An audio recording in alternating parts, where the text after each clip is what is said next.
That's why बयानबाजी। लोकसभा में budget सत्र के दौरान राहुल गांधी ने अमेरिका में अडानी पर चल रहे केस और एप्स्टीन फाइल्स का जिक्र किया। उन्होंने दावा किया है कि यह केस अडानी पर नहीं बल्कि सीधे प्रधानमंत्री नरेंद्र मोदी पर है। राहुल गांधी ने अमेरिका के साथ हुई ट्रेड डील और बजट को लेकर सरकार को घेरा और कहा पीएम ने ट्रंप की शर्तों के सामने सरेंडर किया है। कि मेरे पास डेटा है, मैंने कहा कि मैं ऑथेंटिकेट कर दूंगा। डिपार्टमेंट ऑफ जस्टिस फाइल्स हैं एप्स्टीन पे, हरदीप पुरी का नाम उसमें है, अनिल अंबानी का नाम उसमें है। अंबानी का केस अदानी का केस चल रहा है, उसमें समन्स आई हैं। गवर्नमेंट ऑफ इंडिया ने 18 महीने के लिए रिप्लाई नहीं दिया है। डायरेक्ट प्रेशर है प्राइम मिनिस्टर पे, वो सब जानते हैं। बट मेन बात ये है, देखिए बिना प्रेशर कोई हिंदुस्तान का प्राइम मिनिस्टर ये नहीं कर सकता है। जो हुआ है, जो किसानों के साथ हुआ है, डेटा के साथ हुआ है, डिफेंस के साथ हुआ है, एनर्जी सिक्योरिटी के साथ हुआ है, कोई प्रधानमंत्री नहीं कर सकता है नॉर्मल सिचुएशन में। वो जब ही करेगा जब किसी ने मतलब चोक लगा रखा है, ग्रिप ले रखी है और चोक लगा रखा है। Textiles. I visited a Gurgaon factory recently and I asked them what's going on. They said, we're finished as a result of the tariffs. Now what have you done? You have, the United States has reduced Bangladesh's tariff to zero. And our tariff is 18%. What do you expect our textile people to do? They're dead. They're finished. The entire textile industry is gone because their competitor is Bangladesh. If Bangladesh imports US cotton, they have 0% duty. Finished. Textile industry gone. Jeffrey Epstein files को लेकर केंद्रीय मंत्री हरदीप सिंह ने राहुल गांधी के आरोपों को खारिज करते हुए कहा है कि जब वे न्यूयॉर्क में भारत के राजदूत थे तब अंतर्राष्ट्रीय पीस इंस्टीट्यूट के प्रतिनिधि मंडल के तौर पर एक कार्यक्रम में हिस्सा लेते हुए जेफरी एप्स्टीन से मुलाकात की थी। इसका किसी विवाद से कोई संबंध नहीं है। राहुल गांधी ने संसद में बेबुनियाद आरोप लगाए हैं। To possibly 3 or 4 meetings in 8 years. And if anybody has seen my website or had done the homework, but I decided to tell the Yuva Netra, Shri Rahul Gandhi ji, because he winked at me and asked me, name an interesting places. So I said, I'll send you a note. And in that note, I told him that after I retired as India's ambassador to the UN, a few months later, I was invited to join the International Peace Institute. The International Peace Institute is an institute which was set up many, many years earlier for the purposes of international peacekeeping by the UN. But I was not part of the IPI per se. I was Secretary General of something called the Independent Commission on Multilateralism. This was a commission set up in the IPI as a project to see if the United Nations was fit for purpose on the occasion of its 75th anniversary. Okay? Now, the president of this, the chair of this was a former Prime Minister of Australia. I was the Secretary General. My boss in the IPI, Mr. Terry Rod Larson, was the person who knew this particular infamous person, Mr. Epstein. And it is as part of a delegation of the IPI or the Epstein की शिकार पीड़िताओं का कहना है कि वे जल्द ही उन लोगों के नाम सार्वजनिक करेंगी जिन्होंने उनके साथ गलत किया। कुख्यात अमेरिकी फाइनेंशियर एप्स्टीन के सेक्स ट्रैफिकिंग नेटवर्क से जुड़ी ये पीड़िताएं अब न्याय के लिए खुलकर सामने आ रही हैं।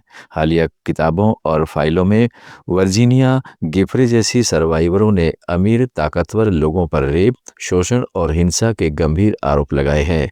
पीड़िताओं का कहना है कि यह खुलासा दुनिया को एप्स्टीन के काले कारनामों की पूरी सच्चाई बताएगा। And also, I would like to announce here today, us Epstein survivors have been discussing creating our own list. We know the names. Many of us were abused by them. Now together as survivors, we will confidentially compile the names we all know who were regularly in the Epstein world. And it will be done by survivors and for survivors. No one else is involved. stay tuned for more details.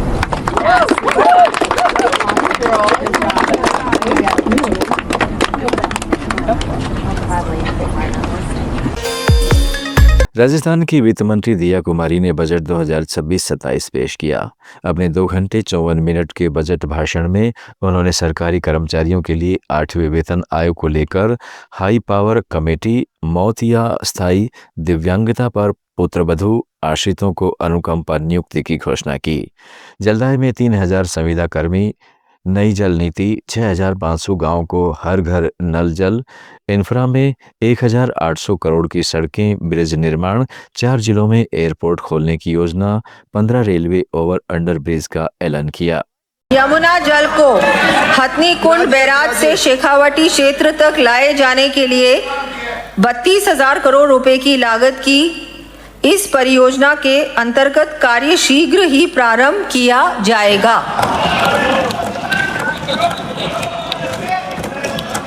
वर्तमान में सकल बोए गए क्षेत्र का 24% भाग सूक्ष्म सिंचाई के अंतर्गत है। विकसित राजस्थान की संकल्पना को मूर्त रूप देने के लिए इसे वर्ष 2030 तक बढ़ाकर 51% किए जाने हेतु आगामी वर्ष राज्य में लगभग 3 लाख हेक्टेयर क्षेत्र में सिंचाई हेतु सूक्ष्म सिंचाई संयंत्र स्थापित किए जाएंगे। इस हेतु लगभग 1340 करोड़ रुपए व्यय कर 3 लाख किसानों को लाभान्वित किया जाएगा। राजस्थान बजट पेश किए जाने के बाद सीएम भजनलाल शर्मा ने प्रेस कॉन्फ्रेंस में कहा है कि पिछले बजट की घोषणाओं का 86% धरातल पर उतार दिया गया है। यह बजट विकसित राजस्थान 2047 की आधारशिला रखते हुए राज्य को तीसरी सबसे बड़ी अर्थव्यवस्था बनाने की कार्य योजना है। हमने ये बजट हमारे द्वारा तैयार किए गए विकसित राजस्थान 2047 विजन दस्तावेज को धरातल पर उतारने के लिए एक एक्शन प्लान के रूप में तैयार किया है। हमारी सरकार ने हाल ही में पेश किए गए केंद्रीय बजट में यशस्वी प्रधानमंत्री श्री नरेंद्र मोदी जी द्वारा मार्गदर्शित 3 कर्तव्यों के आधार पर है। पहला, तेज और स्थिर आर्थिक विकास। दूसरा, लोगों की आकांक्षाओं को पूरा करना, उनकी क्षमताओं का निर्माण करना, सबका साथ सबका विकास से प्रेरणा लेते हुए अपना बजट बनाया है। राजस्थान बजट को पूर्व मुख्यमंत्री अशोक गहलोत ने निराशाजनक बताया है। उन्होंने कहा है कि बजट में व्यापक जनहित की कोई घोषणा नहीं है, जिससे समाज का हर वर्ग हताश है। इंफ्रास्ट्रक्चर पर बोलने वाली भाजपा सरकार ने रिफाइनरी और ERCP जैसे बड़े प्रोजेक्ट्स का जिक्र तक नहीं किया, जबकि रिफाइनरी का उद्घाटन अगस्त 2025 में कराने का वादा अधूरा है। पेंशन 90 लाख लोगों को मिलती है, उस पर कोई बढ़ोतरी की घोषणा नहीं हुई। हालांकि 4-5 महीने तक मिलती नहीं, वो तो अलग इश्यू है। तो पेंशन का बड़ा इश्यू है। विधवाएं, बुजुर्ग, दिव्यांग, उनको आवश्यकता होती है प्रति मंथ जो पेंशन मिलती है उससे निराश हुए वो लोग। उसके अलावा जो लोग उम्मीद करते थे अन्नपूर्णा किट, बिना मतलब का उसको बंद कर दिया। जब उस वक्त में फोटो लगी हुई थी मेरी वहां पर एज मुख्यमंत्री, अब फोटो हटा के भजनलाल की फोटो लग जाती। अन्नपूर्णा किट इतना पॉपुलर था पूरे प्रदेश के अंदर, उसको बंद करने की आवश्यकता क्या थी। आज उम्मीद कर रहे थे कि वापस उसको शुरू कर सकते हैं, शुरू नहीं हुई। इंदिरा रसोई, मैं खुद गया कि एक जगह खाना खाने के लिए, इंदिरा रसोई इतनी पॉपुलर थी प्रदेश के अंदर, अब अधिकांश जगह पर वो स्कीम ठप कर दी गई। कितने गरीब, मजदूर, युवा, बल्कि जो छात्र आते थे बाहर से, हॉस्टल में रहते थे, उनको बहुत बड़ी मदद मिलती थी, वो लगभग बंद हो गई है। और कोविड के अंदर कितनी हमें तकलीफ हुई, कैसा शानदार मैनेजमेंट किया, पूरे देश में नहीं दुनिया में तारीफ हुई। और हेल्थ की स्कीम जो उन्होंने बनाई है, चिरंजीवी योजना, फ्री मेडिसिन, ऑपरेशन सारे free, MRI CT scan free, सब जांचें फ्री। हर घर और घर गांव के अंदर आज चर्चा होती थी स्कीम की, प्रदेश के अंदर भी और प्रदेश के बाहर पूरे देश के अंदर। उधर PCC अध्यक्ष गोविंद सिंह डोटासरा ने सरकार की बजट घोषणाओं को नाकाम बजट बताया है। उन्होंने कहा राजस्थान की आम जनता हाशिए पर है, डबल इंजन सरकार ट्रिपल इंजन सरकार बन चुकी है। राजस्थान के इतिहास में इतना नीरस बजट हमने कभी नहीं सुना। सत्ता पक्ष के लोग सो रहे थे, मुख्यमंत्री जी की तरफ लोग जा रहे थे, कह रहे थे साहब वो आपको दिया था पन्ना, मेरा तो नाम ही नहीं आया, मेरा तो नाम ही नहीं आया। तो बड़ी विचित्र स्थिति थी। 21,000 करोड़ रुपए की स्कूलों के भवन के लिए और मरम्मत के लिए आवश्यकता है। ये राजस्थान उच्च न्यायालय में हमारी सरकार का जवाब है, शिक्षा विभाग का। उनको दिए गए 550 करोड़। पिछली बार मिसिंग लिंक में सड़कों के अंदर 1200 करोड़ रुपए दिए गए थे कि अभी तक उसका काम पूरा नहीं हुआ। अब की बार दिए गए केवल 600 करोड़ रुपए। जो अतिवृष्टि के कारण से सरकारी भवन आदि का नुकसान हो गया, उसके लिए पिछली बार दिए गए थे 800 करोड़ रुपए, उसमें से 1 रुपया भी खर्च नहीं हुआ, अभी तक वो काम नहीं हुआ।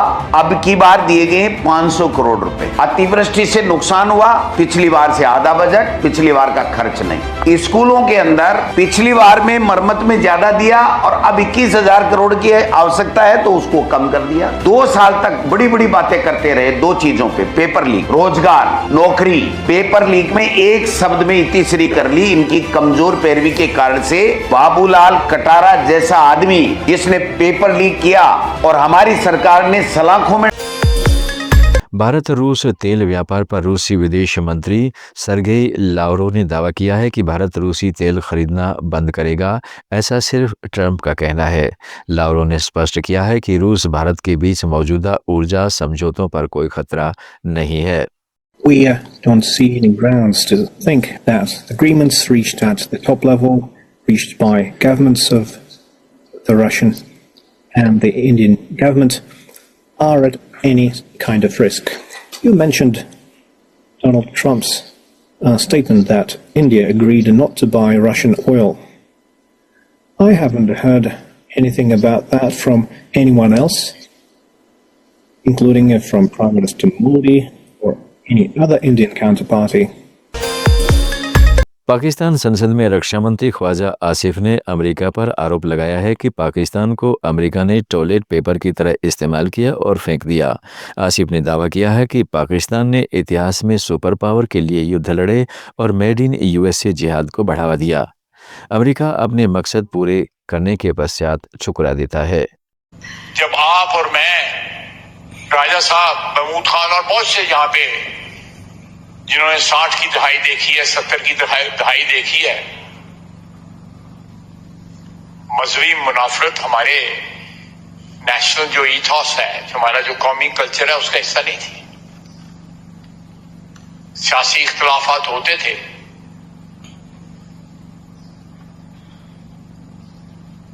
ये मजहबी मुनाफरत जो है डिलिबरेटली उसको हवा दी गई। मैं अभी अपने फोन पे जो है यूनाइटेड नेशंस में तकरीर की हुई है हिलरी क्लिंटन, उसने सब कुछ बयान किया हुआ है। वो इस पे चलाएं इसके ऊपर कि किस तरह पाकिस्तान को उन्होंने इस्तेमाल किया। लैंडमार्क तकरीर है उसकी। बयानबाजी में आज इतना ही। जुड़े रहिएगा लेट्स माइक के साथ। आप सुन रहे थे let's mike more than radio. Follow कीजिए हमें हमारे सोशल मीडिया प्लेटफॉर्म्स पर। It's time for news. It's time for More Than Radio. Presenting the first radio news app, Let's Mic. Let's Mic, a news-based app on your phone where you get to watch and listen news, talk shows, interviews, radio show podcasts. On Let's Mic, you get all relevant information of TV, print, radio, podcast.